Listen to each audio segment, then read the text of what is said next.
Greeting to you all friends. Today I have an important video again for you. Today I'm going to load video très important pour vous because I know you have trouble to understand don't have. When you see don't have, you don't know what to say. If don't have or to say haven't. Or when I say don't have, I mean do not have, and I say haven't, I say have not. So par contre comment pour utiliser yo, parce que vidéo ça pour l'utiliser en pile parce qu'en pile monde dans confusion. Par exemple, si vous dit I have money, il y a plein de monde qui dit ou dit I have not money, il y a monde qui dit non ça pas bon, ou doit dire I don't have money. But after the pause, you're going to see exactly what it is. I'm going to teach you how to use don't have and haven't. I'm coming back.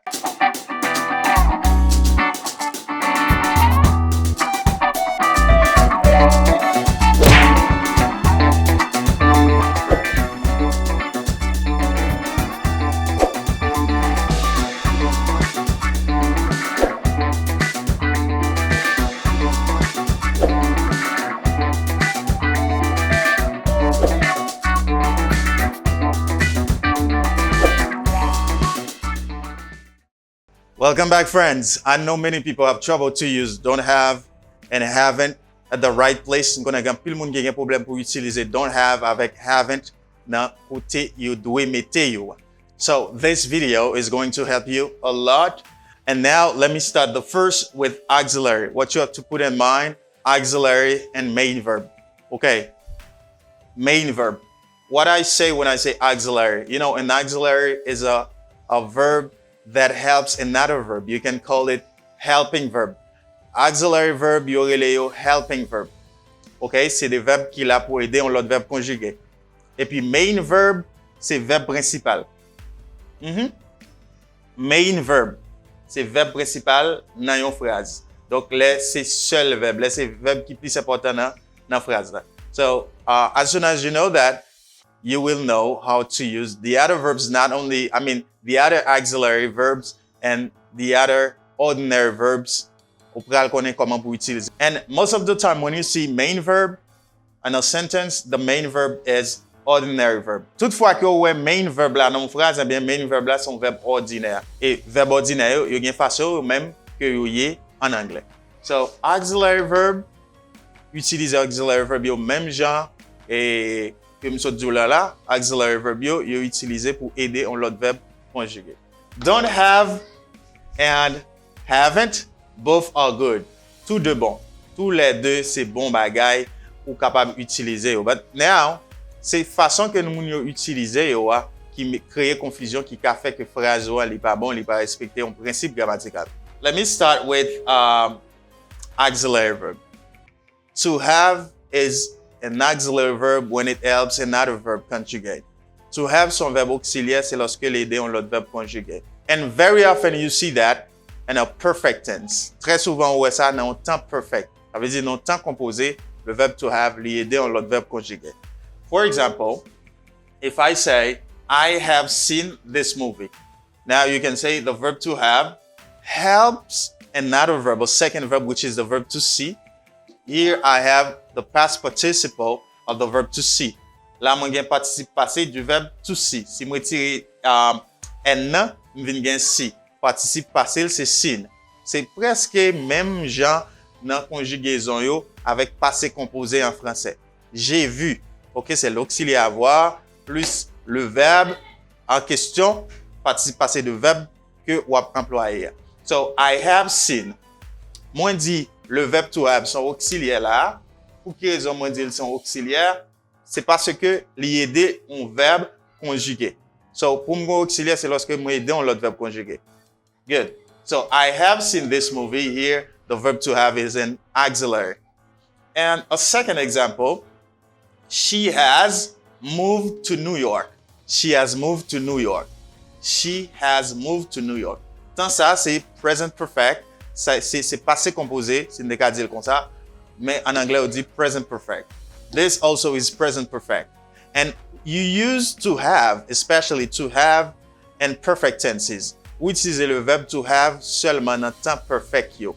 OK? Dans temps perfect yo, dans temps composé yo seulement, li joue rôle réellement yon auxiliaire.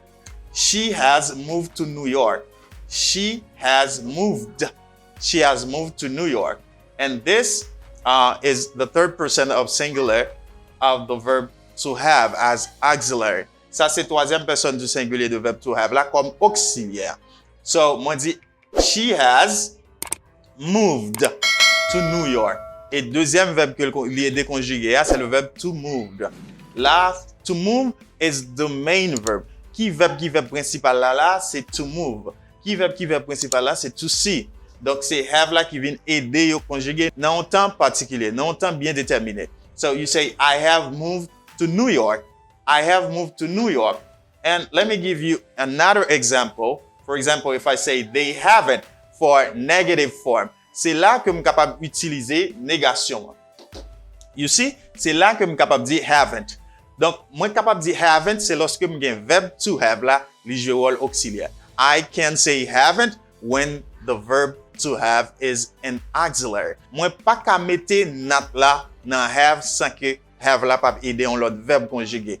C'est laisse aller c'est auxiliaire. That means I can't put not and to have if it is not an auxiliary verb. Okay. So, now I say they haven't finished yet. Ou pas qu'à dire haven't sans que pas gon l'autre verbe et faut verbe ça moi utiliser participe passé verbe ça. Like the verb to finish, the past participle of the verb to finish is finished t sound. Ed pronounced as t. You say finished. Okay? You say they haven't finished yet. They haven't finished yet. Or I can say they have not finished yet. They have not finished yet. Good. Next example, she hasn't seen him at the party. She hasn't seen him at the party. Now you say hasn't because I was talking about has. She has for negative form, she hasn't. Et nous toujours ouais que après auxiliaire, toujours un verbe principal qui au participe passé qui c'est là qui c'est seen. She hasn't seen him at the party. Il pas tout elle en fait là. She hasn't seen him at the party. Il pas tout elle en fait là. She hasn't seen him at the party. And next example now, if you want to have a question, bien que n'a parlé de haven't, mais moi tout montrer aux différentes façons qu'on est capable d'utiliser to have dans plusieurs formes, affirmative, négative, interrogative, etc. So, if you want to have a question, you say, have you? Si m'de gen, you have gone. When I'm asking a question, I say, have you? You end verse. You say, have you gone? Have you gone to New York? Have you gone to New York? Have you gone to New York? Have you gone to New York? Have you gone to New York? Have you gone to New York? Okay. And for negative form, like into a negative sentence, you say, haven't you watched the episode? Haven't you watched the episode? Haven't you watched the episode? Haven't you watched the episode? Good. Est-ce qu'on peut regarder épisode là? On peut regarder épisode là? Haven't you watched the episode? Now you see how to use haven't in a sentence. You use haven't, it's the negative form, have not, when the verb to have is an auxiliary. To know when it is an auxiliary verb is when you see to have is placed before a verb, and this verb, they use the past participle of this verb. C'est lorsqu'on voit to have placé devant un verbe dans une phrase, et puis verbe ça, you utilise participe passé verbe ça, un verbe ordinaire. So now you can say haven't. Now it's time to teach you when can you say don't have. When you fin connaît comment vous dire have not? Yes, have not. Okay? Faut que vous déjà gagné un temps perfect, like present perfect, pour me dire have not. Maintenant, nous allons apprendre comment pour nous dire don't have. To say don't have. So you say haven't when you have auxiliary verb, when have is an auxiliary verb, and now you're gonna see when to say don't have, when have is a main verb in a sentence. C'est lorsque have is son verbe principal dans une phrase. Okay. For example, let me start with this example. If I say, I have a book in the bag. Moi gen un livre dans valise là. I have a book in the bag. I have a book in the bag. What verb do you have? Qui verbe ko gen dans phrase là? Moi gen seulement le verbe to have. Moi pas gen l'autre verbe. To have is the only verb in the sentence because A is not a verb, book is not a verb, and is not a verb, the is not a verb, and bag is not a verb. So to have is the only verb in the sentence. So you cannot say, I haven't a book in the bag if you want the negative form of the sentence. Sou ta vle form négative de phrase sa, ou pa ka di I haven't. Ou pa ka di I haven't. Why you can say I haven't? Because this is the main verb in the sentence. To have is the main verb of the sentence. To have c'est verbe principal dans phrase là. Donc, li pa aide on l'autre verbe conjugué. C'est ça que fait m'pa ka di I haven't. I haven't a book in the bag. When I say I haven't, I say I have not. Donc, là, me dit I haven't, moi dis I have not. M'pa ka di I have not a book in the bag. M'pa ka di ça. I have not a book in the bag. M'pa ka di ça pour forme négative. Pour me dire m'pa gon livre dans valise là ou bien dans sac là. I haven't a book in the bag. M'pa ka di I haven't. Why I can't say I haven't? Because to have is not an auxiliary verb here. To have pas un verbe auxiliaire là. Ou son verbe auxiliaire, faut que l'ité dans l'autre verbe conjugué. La forme de un deuxième verbe qui au participe passé là. Le fait que m'pa un deuxième verbe qui au participe passé, là m'pa ka di, m'pa ka mette not après have. You cannot add not after have. So what you should do, you should use do. Et seul auxiliaire qui joue rôle ça, y aurait l'auxiliaire to do. Mais tout verbe qui pas auxiliaire, qu'on pas mette not pour former négation, c'est do les bouillon. C'est do pour prendre négation not là. Okay? C'est do. Like if you say I have money, moi j'ai l'argent.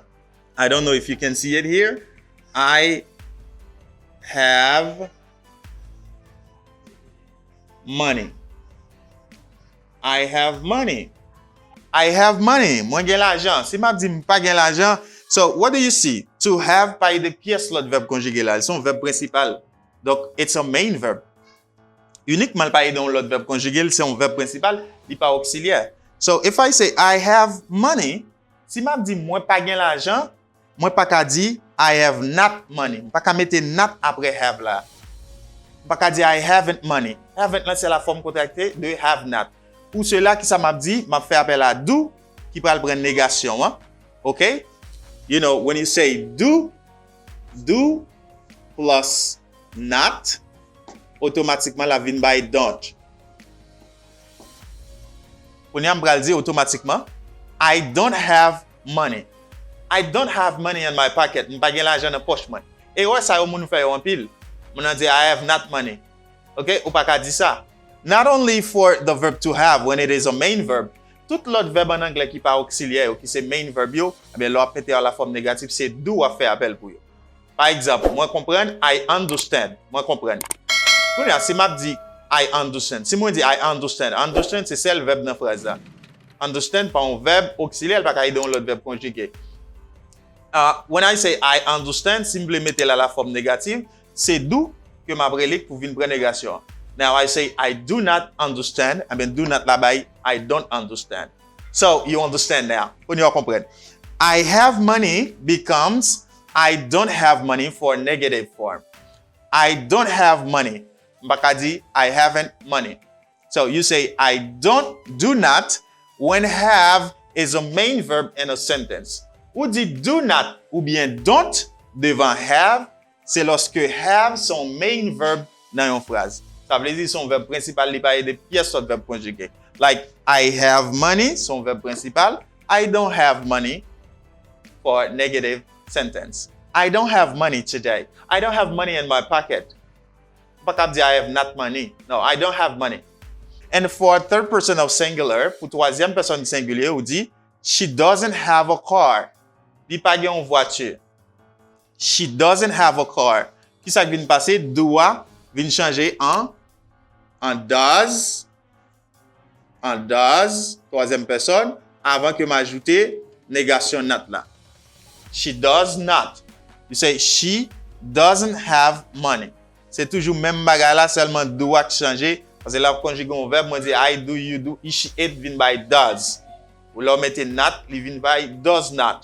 Forme contractée, doesn't. She doesn't have a car. She doesn't have a car. Il pas gagne une voiture. Good. She doesn't have a car.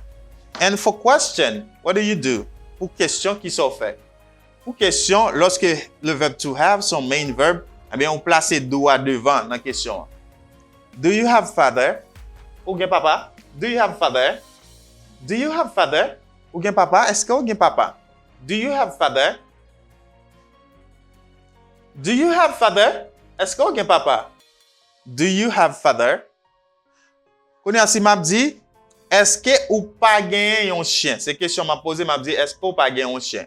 Donc, lorsque c'est question, c'est do a kap vin devant, eh bien, do a plus not la vin devant.